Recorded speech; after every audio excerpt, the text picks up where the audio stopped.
Longevity. Longevity in mountain biking is something that many of us think about. We want to be able to ride for as long as possible. Well, if you are worried about longevity, you're worried about falls, you're worried about getting hurt, you're worried about your body not being up to snuff, then this video is for you. So one of the first things that you can think about to help you with longevity in mountain biking is balance. Balance is a skill that is either lost or gained. Very rarely do you stay the same in your balance competency, especially as you age. The reason for this is that we have a couple different systems that we use for balance. We have our eyes. Our eyes tell us where we are in space, whether I'm looking up, down, whether my head is sideways, this way. I can see what's happening to my arms, if it's bent, if it's straight. I can see this visually, and that inputs into my brain, and then it tells my brain what's going on. That is our strongest balance center as we age. That's why whenever sometimes you walk into a dark room, you almost get a little disoriented. That is a key sign that you need to work with the other balance systems that you have. Another balance system is our inner ear, or our vestibular system. As we age, we also lose some sensitivity there. And so this is where we have like different canals, different horizontal, vertical canals inside of our ears. We have one on one side and one on the other side, a set on each side. And in each of these canals, we have cilia, or basically hair-like structures. And as I turn my head one way, the fluid that's in that canal reacts to that movement in a specific way. It tells me if I move it fast or if I move it slow. And one side needs to match the other side to make you not feel like you're getting dizzy, having vertigo, and just not quite right. This sensitivity of those hair-like structures goes into one of your cranial nerves, into your brain, and tells you what is going on one side versus the other side. We have that for both your horizontal and your vertical canals, or your inner ear, basically is what it's layman's term nicknamed. Now, we also have our proprioceptive system. That is what happens in our body, basically outside of our head, of what's going on. I know my elbow is bent. I know my elbow is straight based on the sensation, how stretched my muscles are, how stretched my ligaments are, what's happening into my joint. I know these things because those receptors that are there come back up into my brain and tell me what's going on. Well, one, if you have an injury, say you have an ankle sprain, then that changes that dynamic of understanding. It makes it less sensitive. That's why if you have had an ankle sprain where you've stretched out or partially torn some of those ligaments, that it's not as sensitive and doesn't give you that feedback quite as quickly, making it more likely for you to roll your ankle again, because your muscles won't kick in as quickly for the second time, third, fourth, so on and so forth. And we need to train the sensitivity of that. And so same thing though, the sensitivity of our inner ear kind of decreases, so does the sensitivity of these receptors. They're just not firing on all cylinders. And so doing balance work off the bike and on the bike will help you with your control and feeling more stable and feeling more confident and, dare I say, balanced as you ride. Now, as you think about this, you're like, okay, you've talked a lot about balance, but why is that so important? Well, it's to prevent you from falling.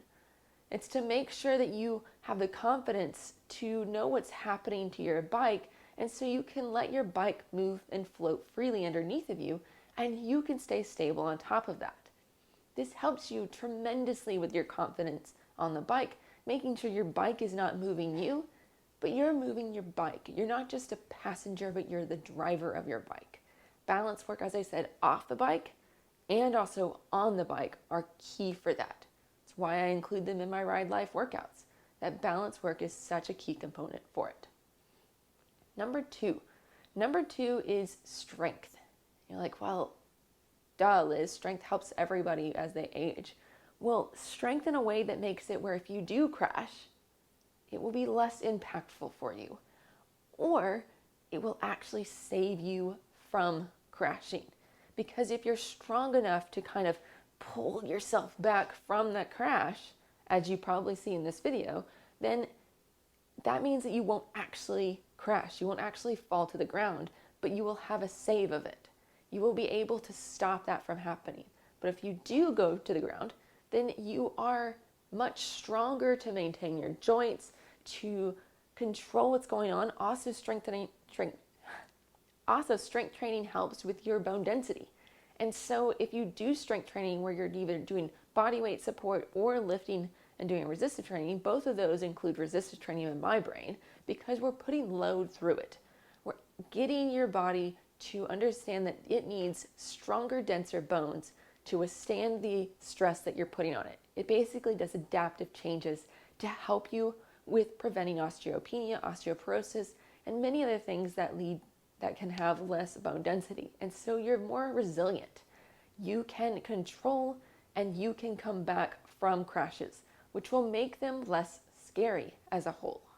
It will make you a better rider because if you're less scared, then you ride better. There's different studies that have been done that talk about the fear of falling, and they're mostly studied in older adults. And if you are more scared of falling, then you are more likely to fall.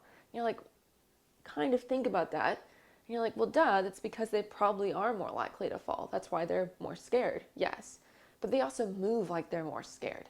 They're more cautious with their footsteps. Have you seen a toddler that moves around and is like ready to go versus a toddler that's like, you're not quite sure here, and they don't quite trust that leg? They're more likely to fall because they actually create more balance issues for themselves, more balance challenges because they're trying not to fall, which in turn typically makes them more likely to fall.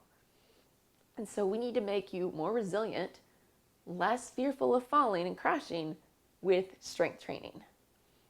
The last one, mobility. So just like strength training helps you with your resilience, mobility helps with your kind of overuse injuries. It helps you to support your shoulders, it helps you to support your hips, helps you to support your back if you have mobility in the right places. Say like your upper back, that area needs more mobility, and if it doesn't have it, then it puts stress on your neck, your shoulders, and your low back. Have you done any mobility lately? Check out this video for 5 different exercises that I love for mobility of your full body. Nice, simple, easy things. Now, we also need mobility in our hips. We need mobility in our ankles.